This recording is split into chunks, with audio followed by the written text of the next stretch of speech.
Be it young stars, indie darlings, or former WWE employees who left to be a bigger fish in a smaller pond, AEW backstage is bloated with workers. There's only so much TV time for all of these names, and so many aren't booked regularly purely because Tony Khan isn't ready for them to win, as that would mean they would advance up a card that is already full. This delicate balance has all but meant that the who's who of wrestling that the company has on its books has become a sad game of where. I'm Cy for WhatCulture.com, and these are 10 AEW stars who have gone AWOL.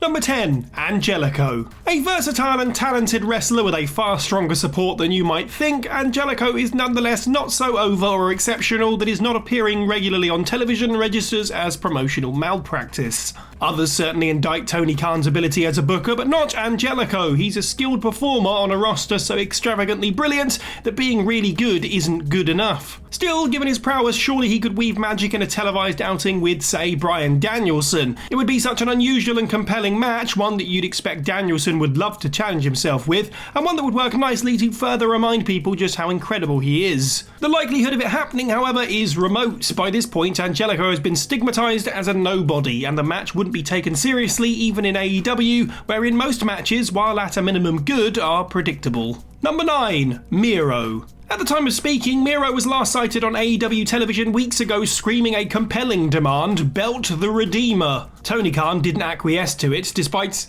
booking it. Instead, Miro has vanished. So to which belt was he referring? It feels much too early for both Orange Cassidy to lose the All-Atlantic title, or for the newly crowned Samoa Joe to hot potato his TNT Championship over to Miro, unless he's willing to defend his rarely defended Ring of Honor TV title, which at this point seems as though it's in a holding pattern with Joe keeping the belt warm until ROH gets its full launch. He probably wasn't referring to the world title, and that's the problem. Miro isn't quite a pay-per-view headliner, but he's also somebody that Khan doesn't want to beat. That is a familiar refrain at this point. At some point soon, Khan has to ask himself whether it's better for his upper mid-card fleet to lose a few times or simply not exist. The lack of Miro on TV, who's so good at promos that he'd excel in blood feuds, is beyond a joke.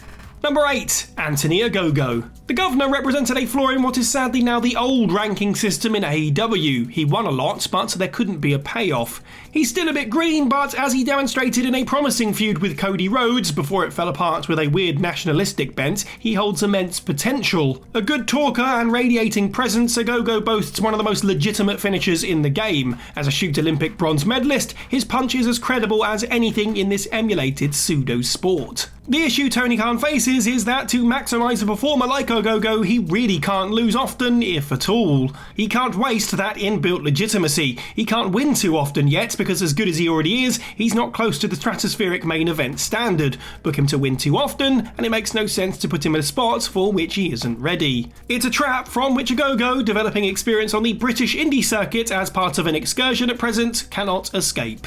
Number 7. Christopher Daniels. AEW arrived only a few years too late for Christopher Daniels, and it's a shame. Even in 2016 he was tearing it up in death-defying ladder wars in Ring of Honor, but by the time 2019 rolled around he was knackered. The scene to which he was such a key, faithful architect had finally broke big, and he was too thrashed to star in it. It was cruel, and his infamous botch in a match against Penta El Zero Miedo was particularly bleak. There were highlights here and there, his clever role in the introduction of Mr. Brody Lee, a touching nostalgic match opposite Bryan Danielson to formally launch Tony Khan's Ring of Honor, a blood-soaked selling masterclass against the Young Bucks, and the heartbreaking end of his quest for Tag Team Gold. Last seen on TV in July, you'd expect that to be it. He's an executive first and foremost these days. Daniels at least will always hold the distinction of setting the tone for what at its peak is already one of the all-time great pro wrestling promotions. SCU's Trios banger opposite Strong Hearts at the inaugural Double or Nothing absolutely had to go well, and Daniels delivered in a hugely pressurised situation. Number 6. Andrade El Idolo.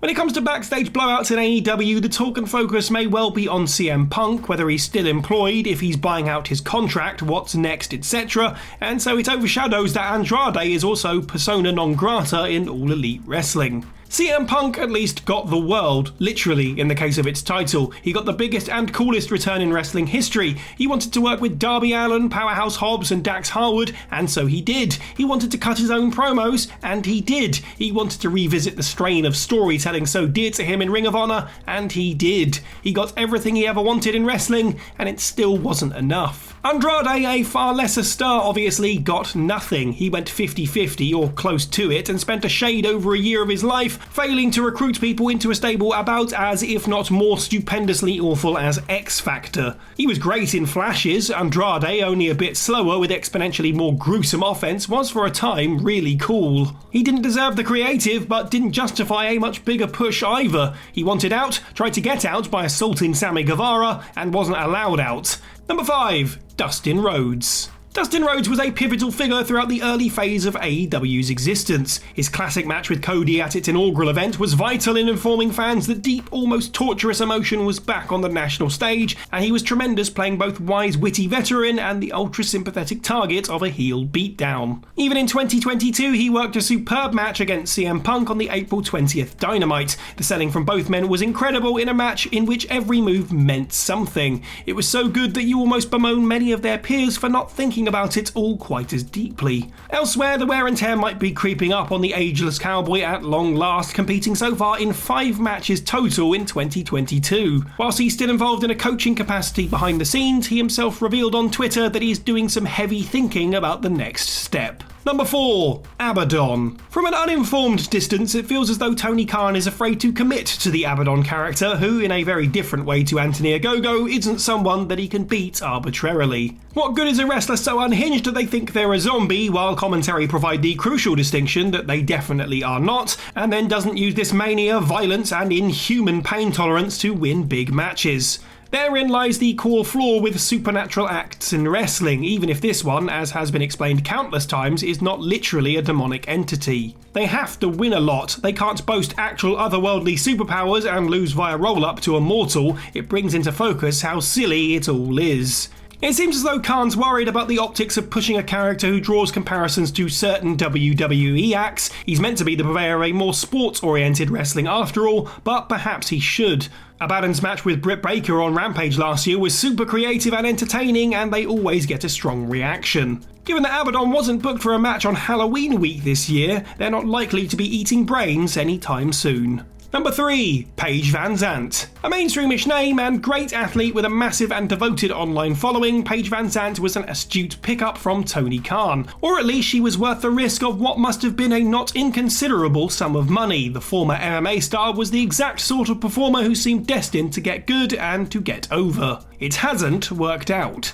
She carried herself as a star in appearances alongside American Top Team and instantly, with good obnoxious heel work, grasped the gaga of pro wrestling. Her ring work, and it was her first match, so it's almost harsh to judge, was lacking. She teamed with Ethan Page and Scorpio Sky in a win over Kazarian, Sammy Guevara and Ty Mello. It was as messy as the storyline, which hardly helped in getting her a reaction on the night, but she drew unflattering comparisons to Ronda Rousey, the obvious barometer. Rousey's debut was a masterclass. VanZant's, in comparison, was a wonky pursuit of cheap heat. Her trainer, Gangrel, recently revealed in an interview with KNS WrestleFest that VanZant, despite showing promise, didn't train as often as he thought was necessary and has essentially stopped communicating with him. That all reads as a failed and quietly dropped experiment from this vantage point. Number 2. CM Punk. He might now be showing up on commentary at MMA events, but technically and officially he's still a member of the AEW roster. At least we think. You know the story. During the All Out 22 press conference, CM Punk volunteered out of absolute thin air that he had F all to do with Colt Cabana's mysterious disappearance from AEW,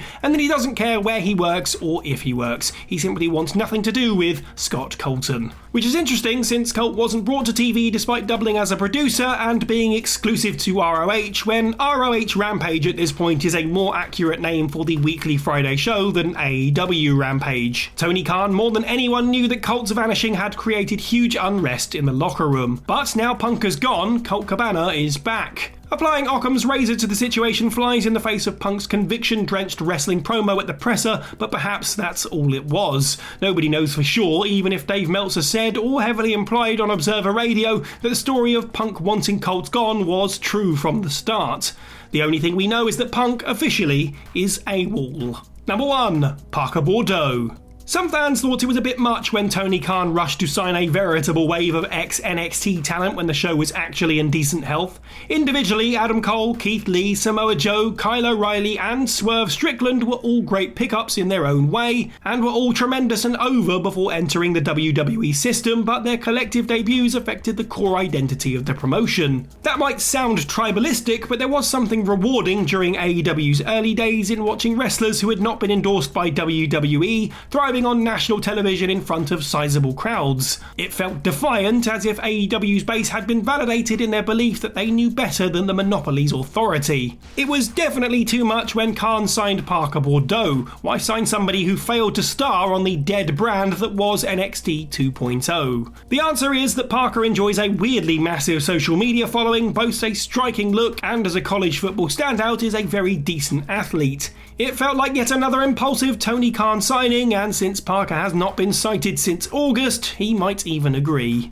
And that's the list. Let us know what you thought of this video down in the comments below. Which of these AEW stars would you most like to see back on TV? And of course, let us know of any others that we didn't include in this list. Make sure you like this video, share it with your friends, subscribe and hit that notification bell. I've been Cy for What Culture, and have a good week.